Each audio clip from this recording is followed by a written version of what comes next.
السلام علیکم۔ اس لیے خود کو وقت دیں، سبھی معاملات اپنے اللہ پر چھوڑ دیں۔ آپ کو اس بات کی فکر نہیں کرنی اللہ آپ کی مدد کیسے کرے گا، کب کرے گا۔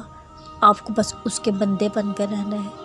یہ یقین رکھنا ہے کہ وہ جانتا ہے اس نے اپنے بندوں کا خیال کیسے رکھنا ہے۔ کیا آپ نے سنا نہیں اللہ نے اپنے بندوں سے قرآن میں کیا وعدہ کیا؟ جو ایمان لاتے ہیں، سیدھی راہ پر چلتے ہیں، وہ جان لیں اللہ بخشنے والا، پیار کرنے والا ہے۔ اس کے پیار پر ایک دفعہ یقین رکھ کر تو دیکھیں۔ اللہ کا پیار واحد ایسا پیار ہے جس میں دھوکہ نہیں ہے۔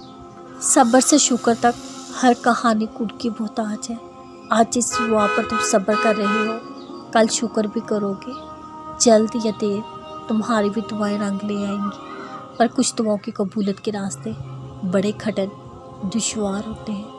جو دعا ہمیں جتنی پیاری ہوتی ہے، ہمیں اس پر اتنا ہی آزمایا جاتا ہے۔ ہر ایک موڑ پر آزمائش رکھتی جاتی ہے۔ ان آزمائشوں سے لڑتے ہوئے صبر اور یقین کے ساتھ گزرنا پڑتا ہے۔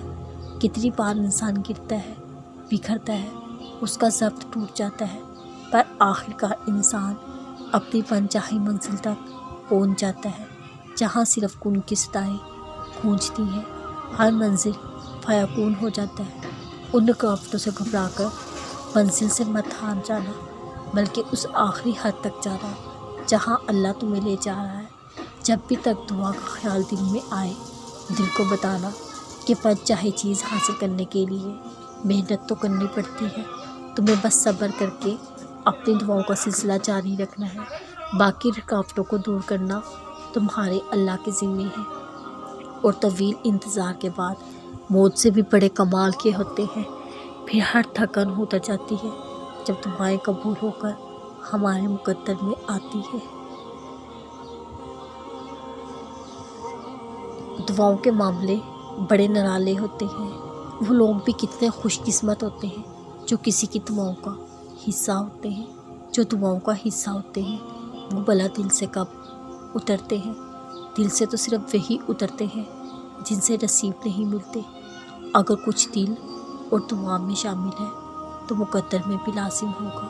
فکر مت کرو، تمہارا رب دعاؤں کو موضوع میں ڈالنا خوب جانتا ہے۔ جب دل خوش ہوگا تبھی تو رب خوش ہوگا۔ جب رب خوش ہوگا پھر وہ ہوگا جو تمہارے دل نے چاہا ہوگا۔ اللہ دیکھ رہا ہے تم نے